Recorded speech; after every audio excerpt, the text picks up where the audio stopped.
Hi, I'm Terri Hale. I'm a member of the Board of Directors for One Iowa, and I'm here with somebody I'm sure you'll recognize, the Executive Director of that same organization, Daniel Hoffman-Zinnel. Good to be here with you today. Glad to have you. Just by way of background, I joined the Board of Directors for One Iowa last July. I was thrilled to be asked. I'm an ally, and I'm very passionate about LGBTQ equality. And for several years, I got to be very involved in the employee resource group where I worked. When I retired last spring, I knew that I wanted to put my time and energy to supporting One Iowa. I'd gotten to know about the valuable work this organization does. And so when I was asked to be on the board, it took me about half a minute to say yes. And it's been an exciting time to be part of the board because we've been developing a new strategic plan. And so what we're going to talk about today are some of the priorities that have surfaced as a result of that strategic planning process and how you can be involved in 2018. But first, we are nearing the end, of course, 2017, and your first year That's right. as executive director. So I thought it might be good to ask you what you think are the top 3 achievements of One Iowa this past year. Well, thank you again for being here, and thank you so much for joining our board.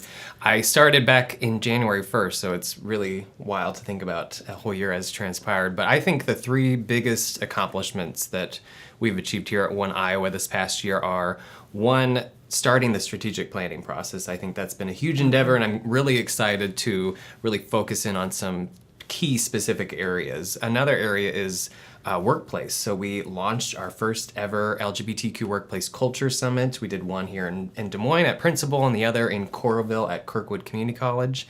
And we unveiled a new toolkit, which was really exciting. And then the third area, I think, is training the thousands of people we've trained this past year across the entire state.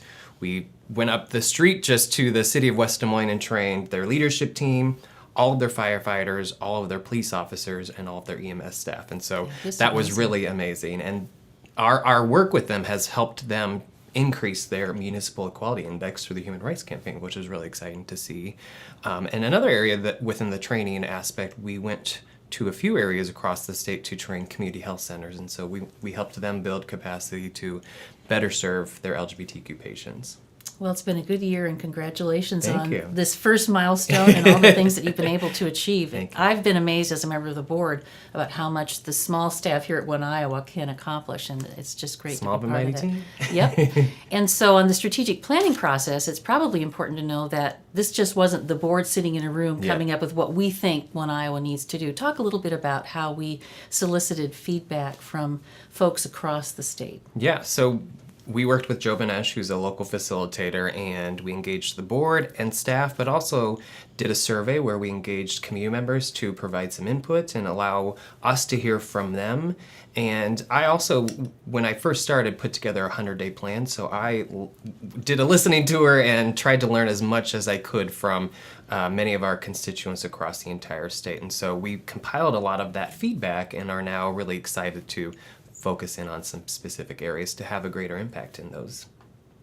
So let's talk about 3 of the major focus areas that surfaced as a result of the input. Why don't you tell us what those are, and then let's talk about Sure. it. So one of those is really focusing on the transgender community.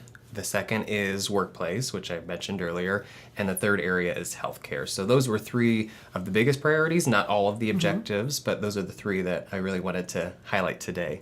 And I know that we're still refining the strategic plan and coming up with tactics. But can you talk maybe a little bit about each of those and maybe some examples of some things that you envision that One Iowa would be doing? Start with the transgender objective. I think it's been really clear this last year with the current political climate that unfortunately the transgender community is a really harmful target right now. And it's clear that is a community that we need to work more diligently with and for. And so I think we envision starting a task force of some sort made up of transgender individuals to help shape and form the work that we're doing here at One Iowa. Oh, that'll be great. That'll be great. So keep that in mind if that's something that you might be interested in. There may be an opportunity for you to be involved in this great organization. Yes. So, and along that same line, there could be some legislative issues that pop up. Absolutely. So I would encourage people to check out One Iowa Action if you're interested in any of that work. We're really worried about a couple areas, religious exemptions and the transgender bathroom bill that we're anticipating being introduced this next year. Well, let's talk a little bit about the workplace. Yeah. Why the emphasis on the workplace? Well, it just made a lot of sense when I was thinking about where do we spend most of our time. We actually spend most of our time at work. We spend more time with our colleagues than we do with our friends and Sure. family. And so it just made a lot of sense to focus in that area. But we also looked at some of the data. And unfortunately, in 2017, still today, there are still over half of LGBTQ individuals who are not completely out in the workplace. And so we want to help employers create environments where we can be out and open. And we also have really great data that shows when we are out and open and able to be our true authentic selves that we can increase our job satisfaction for one, we're more productive, and we're going to stay there longer. So not only is it the right thing to do, but it also just makes a whole heck of a lot of business sense too. Absolutely. And I could just speak from my employer where we had the employee resource group. That in and of itself, I know, was so helpful to so many people in the community in helping to build a feeling and a climate of inclusiveness. Absolutely. So that's critically important. And you had the first workplace summit, and you envision probably that we'll do that again. Absolutely. So we're in the works of working on our second annual LGBTQ Workplace Culture Summits in Des Moines and over in Cedar Rapids and Iowa City, and we're anticipating maybe adding a third location this next year as well. And that's for any organization, profit or nonprofit, that Yep. would like to learn more about building an inclusive workplace. Is Absolutely. Yep. So creating the environment, but also working on policies too. that right? Okay, terrific. And then the final objective has to do with Healthcare. care. Yes. So what exactly, I know I forgot to put that. What exactly do you feel we will be focusing on with regard to healthcare? We are envisioning a three-pronged approach within our healthcare work. One is working directly with the providers. So we know that there are still LGBTQ Iowans that travel more than 2 hours away just to access healthcare. And so we want to help and build capacity with current providers so that LGBTQ individuals can access healthcare right in their community. A second area is working with the third-party payers to make sure that the insurances and coverage includes LGBTQ-specific services that are needed.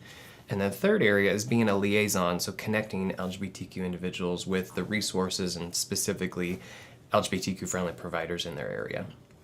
Well, those sound like really important objectives and areas of focus and a lot of work that's going to need to be done. Is there anything else that you want to talk about that we learned from this process that we'll be focusing on next year? Yeah, we're excited to announce a new program. So I'm gonna tease you a little bit because Okay. we're not gonna announce that directly today, Okay. but be on the lookout come January and February where we're gonna announce a new exciting Oh, good. program. That will be fun. And of course, there are many good events coming up. Absolutely, yep. One of the biggest is the gala. Yep. Should we plug that real quick while we can? Absolutely, yes. So it's Friday the 13th, Friday, April 13th at the Iowa Event Center, and we're anticipating our biggest crowd yet. We're looking at over 800 people coming Wow, to wow. this year's gala, which is really exciting. Well, if you have not attended, I urge you to do so. I've gone several times, and it's just an inspirational evening. It's fun, and there are a lot of ways while you're there that you can contribute to the organization, regardless of what you can afford to donate. Yep, There are a lot of yep. different levels and things that you can be part of that. Absolutely. But it's entertaining, and it's also really, really inspiring. Yes, we have good live music and hopefully some dancing at the end. And a couple things I think in January and February we might want to note. Yeah, so we're working to plan, Iowa Action is actually working to plan the LGBTQ Day on the Hill. So I would encourage folks to come to the Capitol on January 30th for that.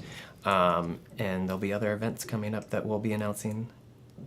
So check out social media, our Facebook. Yeah, and check the website as Yes, well. yes. So anything else, Daniel, that we haven't talked about that you want to pass along before we close out this year? Well, I think this time of year is definitely a time that I personally think about things that I'm really passionate about and things that I care about. And as I'm giving out gifts, I personally look at organizations that I think are going to have a positive impact on my community. And I think we are asking people's help right now today to think about maybe contributing to One Iowa and the important work that we're going to be doing coming up here in 2018, focusing on healthcare, focusing on the workplace, and really helping to work with the transgender community so that we can empower them, but also create environments where they don't feel as threatened in the future. So And these are steps and actions that will have a direct and immediate positive impact on the quality of life for our LGBTQ friends and family. absolutely. So it's really important. And I, for one, have asked people when they've asked me what I want for a gift, I said I'd like a donation to One Iowa. Oh, so I'm hoping that you get a little influx from that. We'll see. But that's a great idea for those of you who you have everything or you just don't know what to say.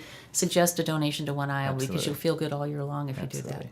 And still stay engaged with us. So there are many ways to be engaged and contribute to this work. So you can volunteer, you can share this video or share the work Yes. on social media with your friends and family, and volunteer, be engaged with any of our advisory councils or even on our board. So we have many opportunities for you to be engaged in this important work, and I encourage you to keep us in the loop. Hope that you'll do that. So Happy New Year. Happy New Year.